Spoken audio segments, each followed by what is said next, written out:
En estos momentos yo quisiera verdaderamente tener una charla contigo, una conversación, estar en un momento sentado contigo tomándome una taza de café, aunque yo no veo ninguno aquí. Pero quiero decirte que a la misma vez voy a hablar de algo que verdaderamente he sentido para este momento, para muchos que me están viendo en televisión. Voy a hablarle enfrentando a la realidad y venciendo el pasado. Porque la vida hay que llegarla en este momento. Enfrentando la realidad es que estás cara a cara mirándote en un espejo y ver cuántas arrugas tenemos todos.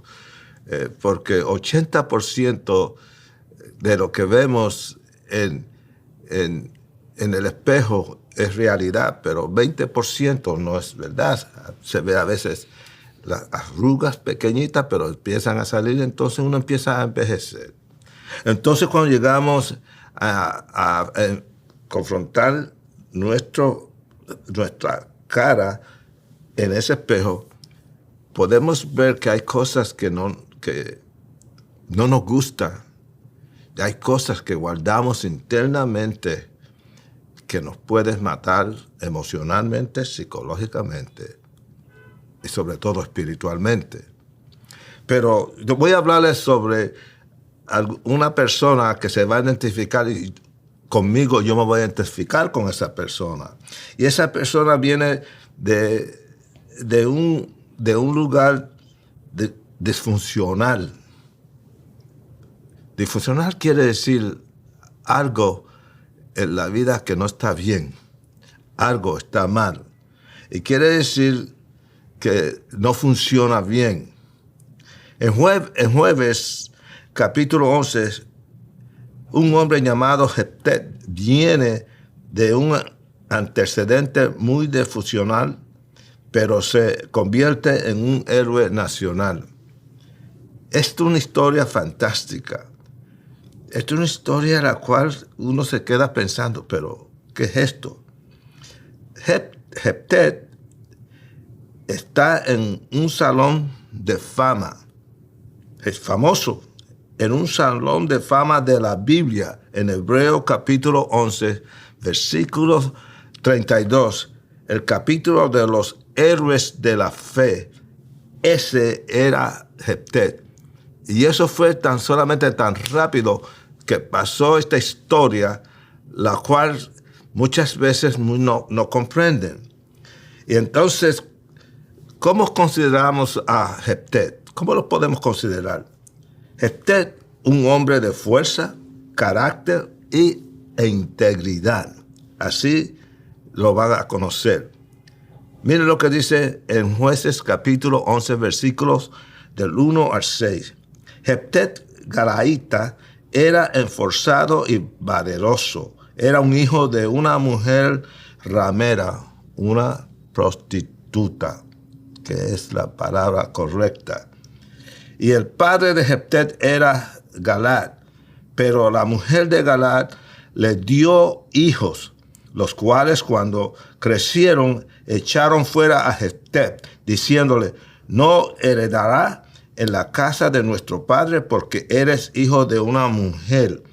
Huyó pues Jefté, dice así la palabra, de sus hermanos y habitó en tierra de Tob, y se juntaron con él hombres ociosos, los cuales salían con él. Esos hombres ociosos, Jefté se envolvió con una pandilla que lo protegía, y vino a ser el jefe de ellos. Y aconteció, juntándose el tiempo, andando en esa situación, vinieron de Israel. Bueno, lo voy a leer mejor que decírselo. Aconteció, andando el tiempo, que los hijos de Amón hicieron guerra contra los de Israel. Y cuando los hijos de Amón hicieron guerra contra Israel, los ancianos de Galaad fueron a traer a Jefté de la tierra de Tob y dijeron a Jefté: ven y será nuestro jefe para que peleamos contra los hijos de Amón. Quiere decir que, ¿por qué ahora, expresándome de la manera de Jefté, este poderoso hombre de valor, really de valor, tenía sus obstáculos? Un hijo ilegítimo, un bastardo, perdone la palabra, eso es lo que era. Su madre era una ramera, una prostituta. Sus hermanos lo desecharon. Y lo más que duele en la vida son dos cosas: el rechazo y la soledad. Te matan. La soledad es como una dama seductiva que viene y se mete dentro de ti y te aprieta el corazón. Y tú empiezas a sentir cierto dolor. La mente se te va en un lugar que te sientes solo, que no sabes qué hacer, o te sientes sola. Te sientes que las paredes se vienen, están juntándote contra ti. La depresión que viene de la soledad es horrible. Y aquí este muchacho viene de un lugar que fue rechazado. Por eso es que vas a entender cuando yo te estoy hablando a ti de algo más personal, pero lo voy a dejar para lo último. Pero Jefté era un líder de nacimiento. ¿Quién sabe quién tú eres? Yo estaba hablando en la iglesia de Times Square y me conmoví de una manera la cual yo me llevó al pasado tan rápido. Yo he dado mi testimonio más de miles y miles de veces. Pero hay veces que el alma a uno se la da completamente a la audiencia. Pone tu corazón en las manos de la congregación o de los miles que te escuchen, porque tiene que ser transparente y genuino. Pero este hombre había conocido el fracaso, el rechazo y la pobreza. Él reconoció todas esas cosas. Sus circunstancias, siendo un hijo ilegítimo, su madre natural, una ramera. ¿Cómo tú puedes ver estas cosas? Un fracaso. Un fracaso. Pero hay una cosa que la voy a poner junto. La sociedad actual que no asume culpabilidad, existe una guerra contra la culpabilidad. Échale la culpa a otro, no yo. Estos son circunstancias que suceden a los demás. Echa la culpa de tus deficiencias a los demás. La culpabilidad para mí es una contaminación y no es productiva. Descripción de la terminología del vocablo. Miren cómo lo ve la sociedad, y hay que tener mucha cuenta porque ahí queremos analizar todas estas cosas, pero la verdad es verdad, la Biblia es clara en estas cosas, pero cómo los tiempos han cambiado y están cambiando, esto es un fenómeno tan rápido. Por ejemplo, ya cuando vienen a analizarnos o a analizar a la persona, de esta manera lo hacen. No un drogadicto o un alcohólico, sino una persona que tiene un problema con abuso de sustancia. Se están bailando un poquito para el otro lugar. No. Escuchen esto. No un glotón, sino una persona que tiene problemas de consumos de alimentos. Espérese, man. No un homosexual, sino una preferencia sexual. No un criminal, porque a mí me psicoanalizaron cuando era pandillero. No un criminal sino un antisocial. No pecado, sino falta o error. No asumas responsabilidades porque tú eres un producto de tus circunstancias. No existen valores absolutos, sino valores relativos. Esto quiero que esto te va a poner en un lugar que dice, Nicky, ¿qué es lo que tú estás diciendo? No disciplinen a sus hijos, traten de razonar con ellos. Los valores sociales son derribados por el derecho a la privacidad y el derecho a la intimidad. No eres responsable por tus acciones. Quiere decir que hoy estamos en un lugar de mi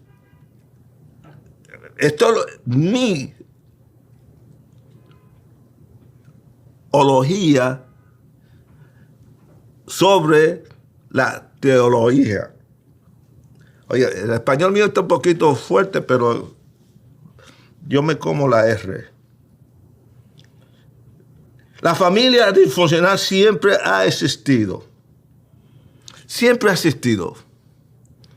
Si vamos a hablar uno de los problemas una de las familias más disfuncionales, voy a hablar primero, empezó con Génesis, Adán y Eve, y cuando fueron echados fuera del jardín del Edén, ahí vinieron a saber lo que es sufrir, lo que es ser desobediente y lo que verdaderamente es el sufrimiento. ¿Qué pasó? Número uno, vino rápidamente en la familia. El hermano Caín mató a su hermano Abel. ¿Cómo se sintió Adán y Eva? ¿Cómo ellos podían expresar sentimientos si ellos nunca habían sabido lo que era eso? Ellos venían de un jardín que fuera para vida y no iba a haber sufrimiento. Ahora están abrazando el sufrimiento. Están en estos momentos de una situación que están tomando a su hijo y la sangre está chorreando y la tierra se la está tomando. Y ahí viene el sufrimiento y no pueden expresar. Ahí es donde vino primeramente la familia disfuncional.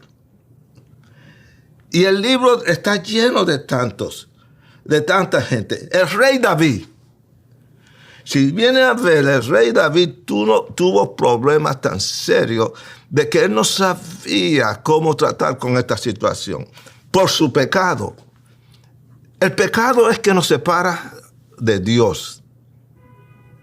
Ese es lo único que no se puede concordar con Dios, porque Dios, Cristo, es la única respuesta, pero hay maneras cuando los apóstoles hablan sobre cómo el pecado ha dañado y destruido tantas personas, y hay mucha gente que le gusta el pecado. Sí, porque dicen que el pecado es delicioso, que el pecado es bueno. No. Esto tiene que ver. David fue, para mí, la familia más disfuncional que ha existido. Porque lo que sucedió a él, por un pecado, por los ojos. ¿Sabe lo que mató a David? No fue la espada de Goliat, o una bala, o ¿cómo se dice? Una lanza. Pero lo que lo mató a él fue cuando estaba sin hacer nada en su lugar donde vivía, en la azotea, y allí ver a una mujer desnuda muy preciosa, y sus ojos fueron los que lo hizo caer. Nada más. Era un hombre tan valiente que nada lo podía tumbar, pero los ojos lo tumbaron. Y cuando tú vienes a eso, dices, ¿qué es lo que pasó? Ahí vino una confusión tan grande. Lo primero que pasó fue que aquí viene el insecto. Viene el asunto cuando se levanta el hijo de él, Amón, y tiene una relación y ultraja a su hermana. Su hermano Absalón no podía comprender por qué su hermano le había hecho eso a su hermana. Su hermana está viviendo en vergüenza y no quería que nadie la viera. Completamente estaba deprimida. Absalón se enojó, vino, tomó una espada y lo traspasó y lo mató. David no sabe qué hacer. Absalón se fue contra su propio padre, porque esto es lo que está pasando hoy en día en el mundo. No te creas que yo estoy hablando aquí, esto está bíblico, Nicky te está poniendo muy bíblico. Sí, esto está sucediendo hoy. Esto es una cosa temporal ahora mismo. Y te quiero decir que cuando hay situaciones en familia, cuando hay familias disfuncionales, es una cosa de tragedia. David no pudo poder aguantar la situación de que lo que le pasó, pero con todo eso, Absalón se levantó y quería el reino de David y persiguió a su propio padre, quería matar a su padre. ¿Qué es esto? David no sabía, estaba en aquel precioso palacio, su corona lleno de diamantes, rubí y todas estas prendas preciosas que hay. Su vestimenta era lo mejor. Aquello era un palacio de los palacios más preciosos que había. Pero ¿qué le pasó a David? En Salmo 51, David expresa, y le doy gracias a Dios que él fue sincero y expresa cómo se sintió cuando se sintió solo, cuando se sentía que no sentía la presencia del Señor, cuando él mismo vino a reconocer que estaba en peligro, que estaba su alma atrapada y que no podía, y veía aquel templo, y aquel templo era un cementerio para él. Él veía allí no se sentía, era frío, no podía comer, ni quería comer. Completamente bajó de la altura a la bajeza. Pero una de las cosas que yo le pido a Dios por todos ustedes es que en el medio de tantas cosas que están sucediendo y cosas disfuncionales, de hijos e hijas, de padre y de madre, esto es una cosa seria. Divorcio y estas cosas, la revolución de las nuevas drogas que están viniendo, que están destruyendo, que están haciendo, que están matando a nuestros jóvenes ahora con esta forma de la educación que está llegando, que queremos que los niños sean diferentes y que antes de nacer ya queremos cambiar el sexo. Entonces estamos viviendo un mundo disfuncional. Disfuncional. No hay otra manera de decirlo. Hay miedo. Mucho miedo. Hay muchas familias que no pueden dormir tranquilos. No saben si la hija o el hijo va a venir. O se lo van a encontrar tirado en la calle porque se tomó una píldora y esa píldora le quitó la vida. La curiosidad de buscar cosas en este mundo nos lleva muchas veces a la muerte. Y aquí David no sabía qué hacer con la vida. Vamos a usar la imaginación. David en esos momentos que está deprimido, que no podía comer, bajó libras. No estaba ayunando, bajó libras. Estaba deprimido. Y llegó el momento cuando él tuvo que realizar su pecado. Y empezó a pensar, cuánto quisiera yo estar yo allí, pastoreando mis ovejas cuando era joven, niñito. Yo venaba a los espacios y allí podía tener una conversación con Dios. Dios venía y me hablaba y yo hablaba con Él. Y teníamos esa relación tan personal. No tenía ningún miedo porque el firmamento era tan precioso y su presencia era conmigo que no tenía miedo a nada. Venía el león y quería venir a trazar y matar mis ovejas, pero yo venía contra el león y allí lo agarraba y lo mataba, el oso. Yo me recuerdo de esos días cuando yo estaba allí contigo, Señor. Y mira, te cantaba a ti. No solamente, pero a veces me inspiraba que te hacía poesías para que supieras cómo me sentía de ti.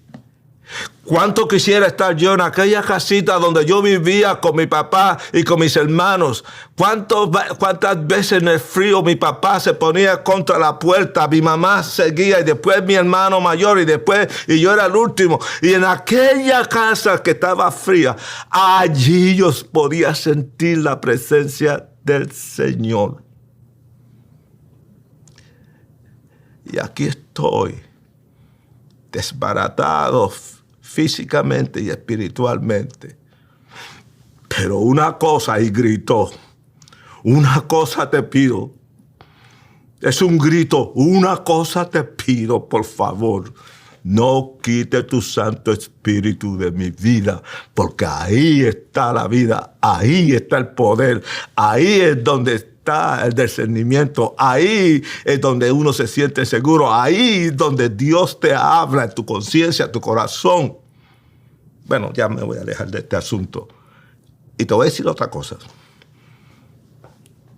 Jefté vino a ser juez de toda la nación. Ese desechado, ese que fue echado fuera, ese que estuvo metido en pandilla, ahora Dios lo ha levantado, lo ha llevado a un lugar de respeto. Termino con esto. Yo me puedo identificar con Jefté. A mí me menospreció mi mamá. Yo nací en un lugar el cual yo no le pido a nadie que viva en esa vida. Siendo en esas maneras donde estaba rodeado de cosas diabólicas, mi papá era un sacerdote satánico, mi mamá era una bruja bien fuerte. Mi mamá fue la que me menospreció, mi mamá fue la que me dijo cuando yo nací que yo no era su hijo, que yo era hijo del diablo. No tan solamente eso, sino me dijo, yo maldigo el día que tú naciste en esta tierra. ¿Y quién fue el que me puso allí en ese estómago de una bruja? ¿Dios? ¿Por qué mi mamá no me abortó? ¿Por qué ella no hizo lo que ella hizo, que me pegó y me pegó tan fuertemente que mi sangre corría por el suelo? Y era un niñito y la nariz completamente desbaratada, los ojos cerrados de tanto que me pegó, los labios partidos y llevándome a un lugar solo allí donde podía muchas veces oler mi propia sangre apestosa. Nacer para ser hijo de maldición, para ser un pandillero, un criminal aquí en la ciudad de Nueva York, para llegar a un extremo que no tenía sentimiento, que Nueva York era una selva, una jungla donde habitan los animales no saben lo que es bueno y lo que es malo. El animal tiene que matar al animal para poder sustituir o vivir. Esa era la vida mía. Don Mr. Nadie. La sociedad me despreció. A mí no me importaba nada.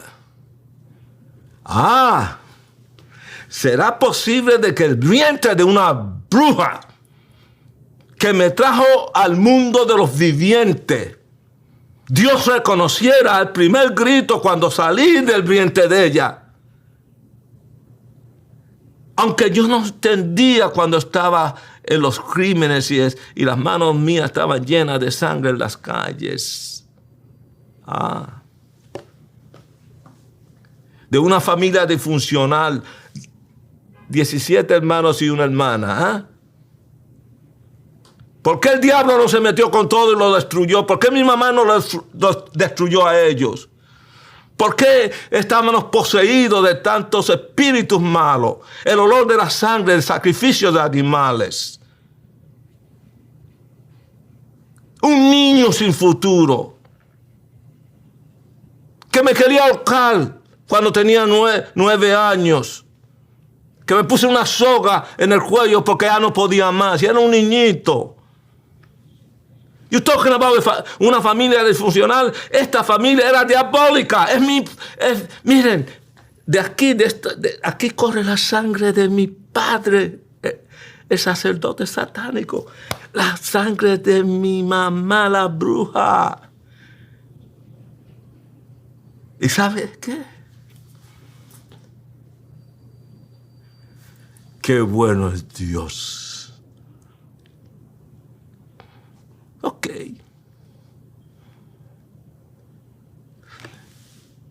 Para mí, yo morí cuando tenía 9 años. Esperaban que me enterrasen cuando tenían 19 o 20 años. Pero le doy gracias. Gracias a Dios por la gracia, por la salvación. Gracias a Dios por el perdón. Gracias a Dios por el mensaje de un hombre que vino y me dijo, Nicky, Cristo te ama. Y yo quería matar a ese hombre. Y ese hombre se paró firme y me dijo, mira, tú me puedes matar, Nicky, tú me puedes matar y cortarme en 1000 pedazos, pero cada pedacito te gritará que Cristo te ama. ¿Y sabes qué? 2 semanas después yo me convertí al Señor y Dios cambió la vida mía. Entonces, ¿qué pasó? La ciudad de Nueva York empezó a leer lo que pasó y decían, es imposible que ese muchacho haya cambiado. No, no es imposible, es posible. Dios hace lo imposible posible. Dios tiene el poder para cambiarnos. Y ahí es que viene el milagro. Nicky Cruz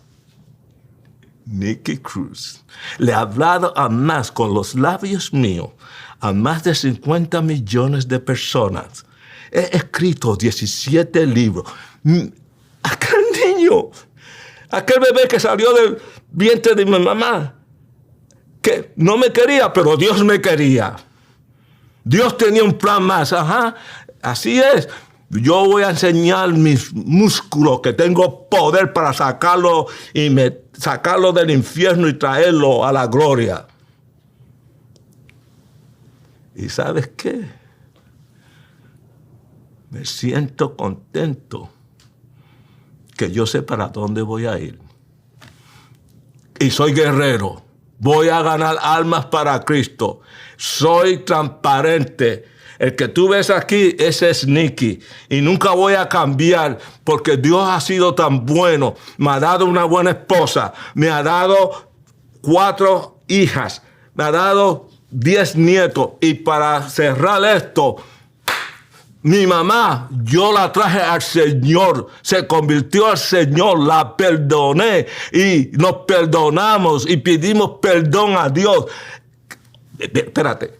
13 de mis hermanos se convirtieron y 3 ministros del Evangelio del Señor Jesucristo. Y cuando tú entras a la casa de Don Galo Cruz, allí tú vas a sentir la presencia del Señor porque todos los demonios salieron y entró la presencia de Cristo Jesús. Ya no era un bastardo de calle. Ahora soy hijo de un padre que ama a Nicky Cruz y un Salvador que está aquí en mi corazón, Jesucristo. Que Dios te bendiga.